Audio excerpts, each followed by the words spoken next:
ဖေတို့တန်းချင်းလွမ်းတဲ့အဖေပြိုးတဲ့တစ်ပင်ဖေစိုက်တဲ့မှတ်တမ်းဖေပြန်ရခြင်းတဲ့လူငယ်အဲ့ဒါတွေတိတိကြီးနဲ့အဖေသားယုံကြည်အောင်ကိုးကွယ်မိတယ်တော်ရနဲ့ဆိုတာ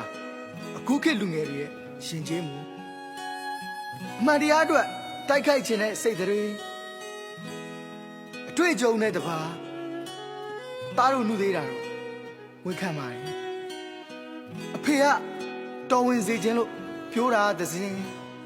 အဖေသားပွင့်တာသစ္စာကွဲလွဲမှုများစွာအတွက်ဒါတောင်းပန်ခြင်းခဲ့ပါတယ်စာဖတ်ခြင်းအောင်တင်ခဲ့တာလေအဖေတွေ့တော်ဆင်ခြင်ဖို့ခြုံငုံသုံးသပ်ဖို့မြဲတည်းရှိဖို့အဖေတဖွားဖွားဆုံးမစကားသားနှလုံးသားအတိုင်းသားကြားပါတယ်အတောင်လက်ဆုံလာတဲ့အဖေသားအဖေရဲ့ဝေးကိုပြန်တန်းသွားရတာမဟုတ်ပါဘူးရှုံးကြီးအောင်ရွှက်လွှင့်မှုခိကပေးတဲ့တာဝန်အဖေသားကြေပြုံခြင်းလို့အဖေရဲ့ဝေးကိုသားထွက်သွားခဲ့ရတယ်ဖေမျိုးဆက်ရဲ့ဂုံဖေသားရဲ့သွေးဘလောက်หนีဆွေးလဲသားပြခြင်းလေအဖေဖြစ်စေခြင်းတဲ့ဘဝ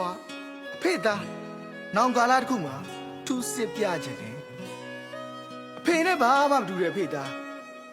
အဖေတက်တီတော့အမွေရထားတယ်တယောက်တည်းတိုက်ရတဲ့တိုက်ပွဲတွေအတွက်အဖေရှိတာပဲဆိုတဲ့စိတ်နဲ့အဖေသား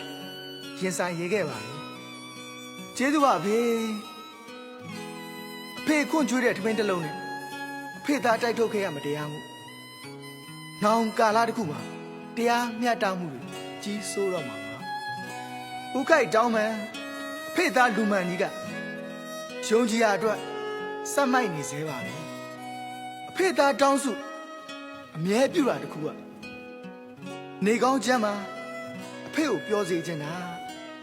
ဘဝမှာဘယ်ရာမှမပိုင်ရရင်တော့အဖေပြောနေတာလေးတော့သားပိုင်ခြင်းသေးတယ်အဖေသားပြုသမျှကုသိုလ်ကိုဖုံစုပြုံးပြီးအကျိုးမပေးရင်တော့ဖေရဲ့အသက်သားထက်ရှိပါစေကျွန်တော်မောင်အိတ်ကပါ